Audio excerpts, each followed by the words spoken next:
मंच पर विद्वान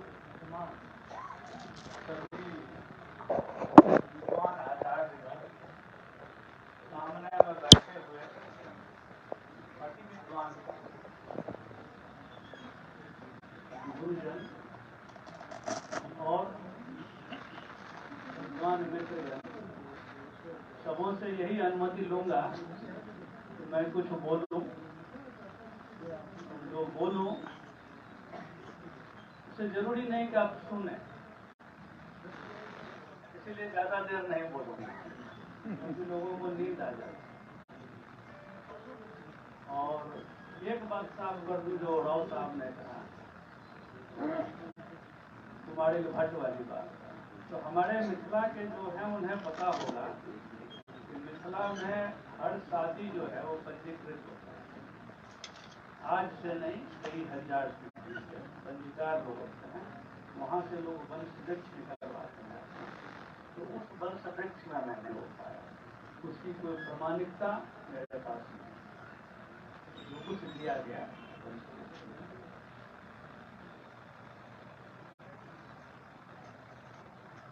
सोच रहा हूँ क्या बोलूं, कहाँ से शुरू करूं जरा।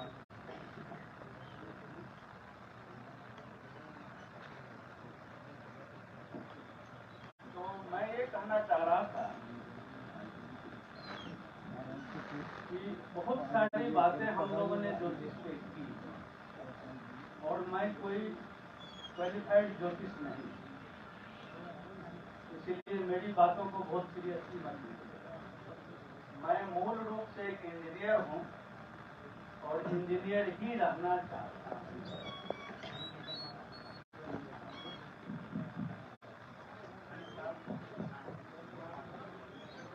तो अभी तक हम लोगों ने जितनी बातें की, तो मैंने कहा कि मैं नहीं बोलूंगा ज्यादा, लोग सोने लगते हैं, तो उसके लिए जिम्मेदार मैं खुद को भी मानता हूँ। यद्यप मैं शिक्षक नहीं हूँ ज्योतिष का, लेकिन मैं अपने को जिम्मेदार मानता हूँ, क्योंकि हमने जो छात्र बनाए, वो हम तो आचार्य बन गए, वो शिक्षार्थी नहीं बन पाए, वो शिक्षा की अर्थी ही लेके घूम गए। और यही कारण है कि एक खोखलापन हर उम्र के ज्योतिष में पाया जाता है, देखा जाता है। और वह इसलिए है कि हमने अपने छात्रों को प्रश्न करना नहीं सिखलाया। आचार्य होने के नाते हम खुद प्रश्न से भागते रहे। जिस छात्र ने भी नुकीला प्रश्न कर दिया, हम उससे नाराज हो गए।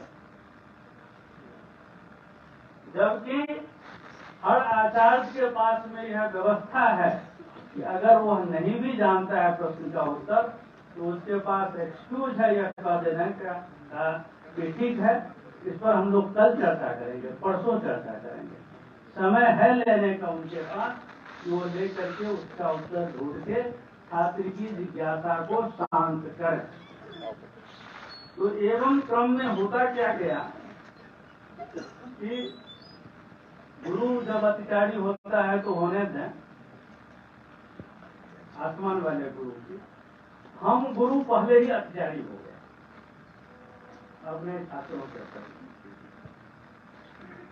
और उसने जो भी किया, हमसे लोग पूछते हैं कि भाई गुरु चंडाल योग क्या होगा, उनसे सीधी सी बात है, उसका गुरु चांडाल होगा, तुम क्यों बताओ।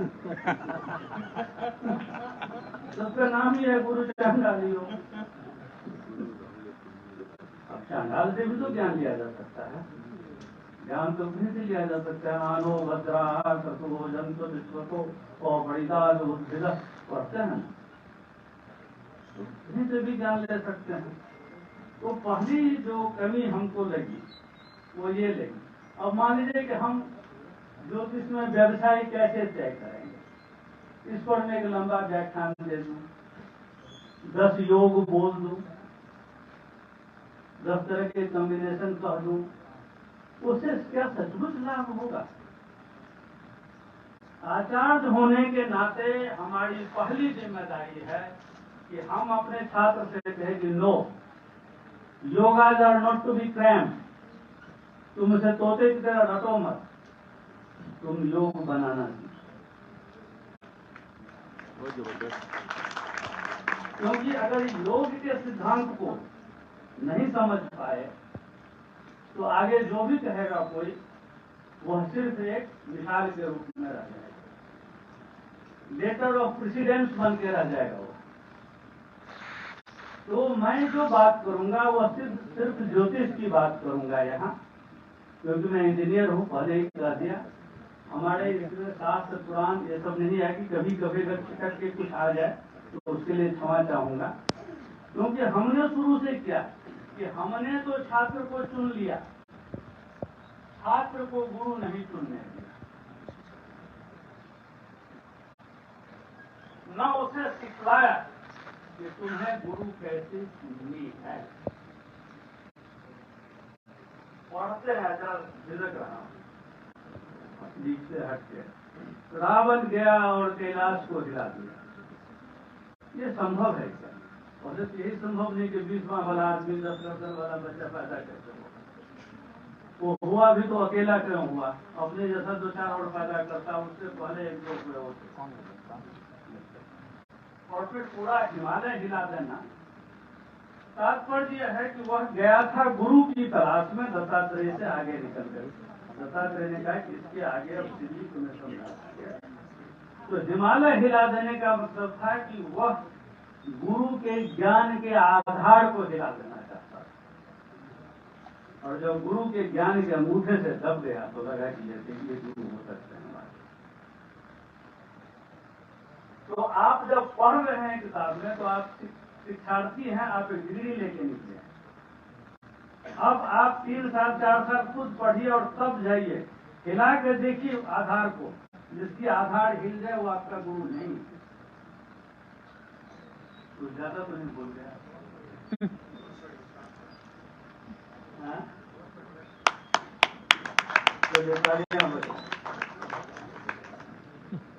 अब सवाल है कि जब प्रश्न करना, हम जो मैंने कहा कि प्रश्न करना हम सिखलाते नहीं, क्योंकि हम डरते हैं।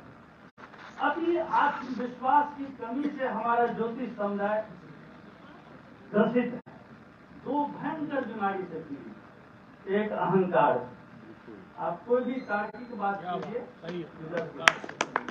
दूसरा लालच, और दूसरा भयग्रस्त है, प्रश्न से भागना चाहता है। अगर हम प्रश्न करने की अपने छात्रों को अनुमति देंगे तो वो नुकीले प्रश्न करेंगे। तो वह पूछेगा हमसे कि 360 डिग्री को कई भागों में हम विभक्त कर सकते हैं, 12 में ही क्यों है ये? 8 क्यों नहीं है, 16 क्यों नहीं है, 20 क्यों नहीं है, 15 क्यों नहीं?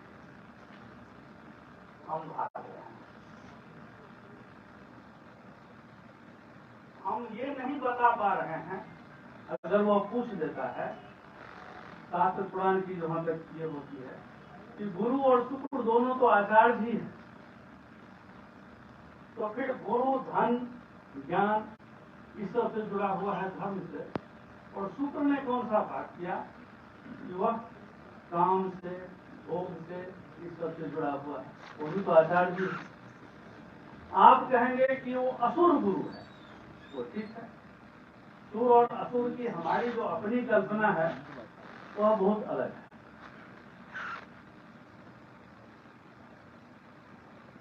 जिसका लय, जीवन का लय प्रकृति से मिला हुआ है, सुर, वही सुर है। और जिसका नहीं मिला हुआ है वह असुर है।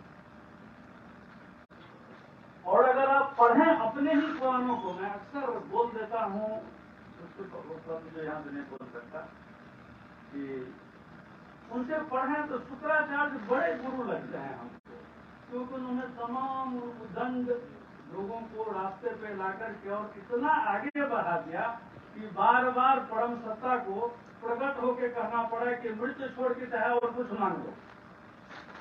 देवता में एक भी ऐसा तपस्वी नहीं था। कहीं लिखा हो तो बताइए। तो गुरु की क्षमता में शुक्राचार्य मुझे ऊपर दिखते हैं, फिर भी यह बेईमानी क्यों हुई है उनको नहीं दिया गया है। यह प्रश्न अगर आपका छात्र पूछ दे आपसे तो आप क्या करें? अब इसका मतलब कि आप हमें नहीं पूछ ले, बड़ी किताबों में सब लिखा हुआ है, वो फिर हमें एस्ट्रोनॉमी में जाना पड़ेगा। क्योंकि चक्कर की जो बात हो रही थी अत्याचारी होने की, तो अत्याचारी का मतलब अत्याचारी होना है। अब जब मान लीजिए कि जानते हैं कि अत्याचारी कोई ग्रह होता है सूर्य के प्रभाव में, अब गुरु अत्याचारी हो रहा है तो जितने बाप हैं वो अत्याचारी होना बंद कर दें, जिनके भी जवान बेटे हैं बहुत बड़ा फर्क है अत्याचारी में, बहुत बड़ा सही अत्याचारी मतलब ज्यादा अगर ये करेंगे क्या बोल तो बेटा बिगड़ जाएगा। और पत्नियों के लिए भी यही है, जो कमांडर लेके चल दे इतना भी अत्याचारी न बने। तो जो भी हो रहा है अध्यात्म वह नहीं है जो हम भाषण में, धर्म ग्रंथ वह नहीं है जो लिखा हुआ है, अध्यात्म वह है जो जीव को उसकी अपनी आत्मा से जोड़ता है। आत्मा के अध्ययन से जुड़ के जो चीज नहीं चल रहा है वो अध्यात्म न है, न होगा, न हो सकता है। ऐसे ही धर्म ग्रंथ वही होगा जो ईश्वर ने लिखा है, और वेद ने स्पष्ट संगत इसका संकेत दिया है, पश्य देवस्य काव्यम नौ ममार न जीर्यते। देवताओं के इस काव्य को, इस रचना को देखो, न यह मरता है न पुराना होता है। तो मेरा कहने का मतलब है कि जब भी हम ज्योतिष में जाते हैं तो हमने एक विषय चुन लिया और उस विषय पे बोलना शुरू कर दिया, लेकिन आपने उस विषय को किस रूप में लिया, वो समझ कितनी है उसकी भी बात होनी चाहिए। ठीक है, ज्ञान नहीं बांटने वाला तो सांप से चूहा हो जाएगा, ज्ञान नहीं लेने वालों के लिए कुछ लिखा है क्या? और ज्ञान वह कैसे लेगा जिसको प्रश्न पूछने की आजादी नहीं दी। तो जितने भी आचार्य हैं सबसे बड़ी करबद्ध प्रार्थना है कि अपने छात्रों को कभी प्रश्न करने चाहिए, क्योंकि केवल जितने भी संप्रदाय हैं उसमें कहा गया है कि इस सीमा तक मैं कह रहा हूं, इसके आगे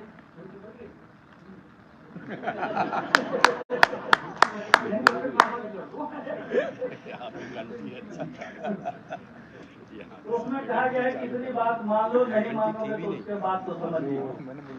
और वो हमारे यहाँ के लोग कहते हैं कि जब जवाब नहीं दे पाए जागवत, तो उन्होंने गार्गी से कहा कि यह तो अद्भुत की बात है, इससे आगे बढ़ोगी तो सिरोच्छेदन हो जाएगा। कैसे होता है सिरोच्छेदन मुझे पता नहीं, मुझे इतना पता है कि जिसने यज्ञ की ज्वालाओं को बल बना करके ओढ़ लिया है वही जागवत है, वही अग्निवेश है, और उसके सामने कोई गार्गी ही खड़ी हो सकती है। बहुत बढ़िया।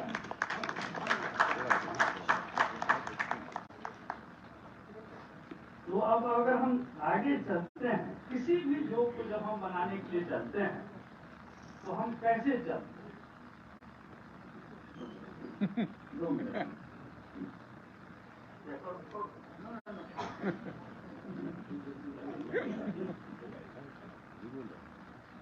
ये देखिए, एक अभी मैंने फेसबुक पे लेख पढ़ा, बहुत सुंदर, बहुत सरासर हो रहा है कि किसी श्लोक से, जिसमें दिया गया था कि अगर अष्टम आपका स्वामी, ये तो आपका ही है, अष्टम पति छठे 5वें या 11वें घर में चला जाए तो दिया था कि वहां पर में धन नहीं होगा। और भी चीज थी, आगे एक चीज लिखा हुआ था कि स्थिर बुद्धि या मतलब कुछ देखना पड़ेगा, देखो अस्थिर मती सर, अस्थिर मती और अस्थिर मती। अब वहाँ क्या है कि संस्कृत बड़ी विचित्र भाषा है, अगर उसमें वो बिगाड़ी लगा वाले जानते हैं तो उसका उच्चारण ओ होने वो अस्थिर मत। अब सवाल है कि अगर आपके साथ यह परिस्थिति आ जाती है, आप 10 उदाहरण देके कहेंगे नहीं यह जातक और अस्थिर मत का होगा, क्योंकि अष्टम भाव के स्वामी से फल बताया जा रहा है, पहले ही कह दिया है कि उसके घर में संपत्ति नहीं, तो निगेटिव भी निगेटिव की तरफ पास है। लेकिन आप कब इस निर्णय पे आएंगे, क्योंकि आप 4 उदाहरण देंगे, अगला 40 उदाहरण देकर के कह दीजिए कि नहीं देखिए आदमी के घर में धन भी था और यह बहुत ही बैलेंस आदमी। आपका विवेक कहाँ है? क्योंकि मैंने कहा कि यह क्षमता केवल वैदिक ऋषियों में थी जिन्होंने तर्क करने को बढ़ावा दिया, कभी नहीं कहा कि रुक जाओ। खुद नास्तिक थे, वेद ने कहा नीति ने कहा जो भी मैंने कहा छोड़ो इसको, इससे भी बहुत पड़े, कुछ भी मेरी बात को मत मानो। तो उसने कहा कि तर्क करना सीखो, तर्क करो, और अगर तर्क करना नहीं जानते हो तो मैं सिखलाऊंगा। और तर्क शास्त्र को फुल फ्लेज्ड एकेडमिक सब्जेक्ट बना करके पाठशाला में रख दिया। यह मोरल स्ट्रेंथ, यह नैतिक बल केवल हमारे वैदिक ऋषियों में था। आज है कि नहीं पता नहीं, आज वैदिक ऋषि भी नहीं है, आज क्या हम खुद ही देख सकते हैं। तो हमारे सामने जब कोई योग आता है तो वह विवेक हम में कब जगेगा, हम कैसे समझेंगे। अब आप ही बताइए कि ऐसी अस्तित्व वह जातक स्थिर मत का होगा या अस्थिर मत का होगा। अष्टम भाव का स्वामी पंचम या कोई यानी लॉजिक मैं इसीलिए कहना तो बहुत आसान है कि कोई सिखलाता नहीं है। सीखने वाला मटेरियल मुझे नहीं मिला है। 45 साल से मैं भी हूँ ज्योतिष में, नहीं जाता हूँ सेमिनार में क्योंकि जरा महंगा हूँ, पति पत्नी दोनों जाता हूँ, अन्यथा नहीं जाता हूँ। फ्लाइट से जाता हूँ, अन्यथा नहीं जाता हूँ, इसीलिए बहुत सेमिनार में नहीं जाता हूँ। लेकिन 45 वर्ष से मैं भी इसमें हूँ। और इस बार तो कहा गया, मैडम ने फोन करके कहा था कि पुलिस वालों का प्रोग्राम है, सोच लीजिए इससे पहले की बांध के लाए जाए चुपचाप चले। तो मैंने भी बीबी से कहा कि इस बार काम करो, अकेले चले तो यही है कि अगर आपके सामने ऐसा आ जाए, हम तो व्यवसाय पर 20 योग बोल देंगे, आप समझ पाएंगे कि जो मैं बोल रहा हूँ उसको आप स्वीकार करें कि नहीं करते। यह आपको पढ़ाया गया या किसी ने पढ़ाया है जो शिक्षक हैं, जरा हाथ उठाएं। देखिए सन्नाटा खड़ा हो, क्योंकि हमने कहा आत्मविश्वास की कमी है। आप चुनते समय छात्रों को आप चुनते समय छात्रों को अगर उसकी कुंडली देख करके लेंगे, यह ज्योतिष बन सकता है कि नहीं बन सकता है, ज्योतिष बनेगा तो किस तरह का ज्योतिष बनेगा, व्यवसाय के लिए बनेगा या एग्जाम के लिए बनेगा, तो आपका धंधा बंद हो जाएगा, आपको आप ईमानदारी से रिजेक्ट नहीं कर पाएंगे।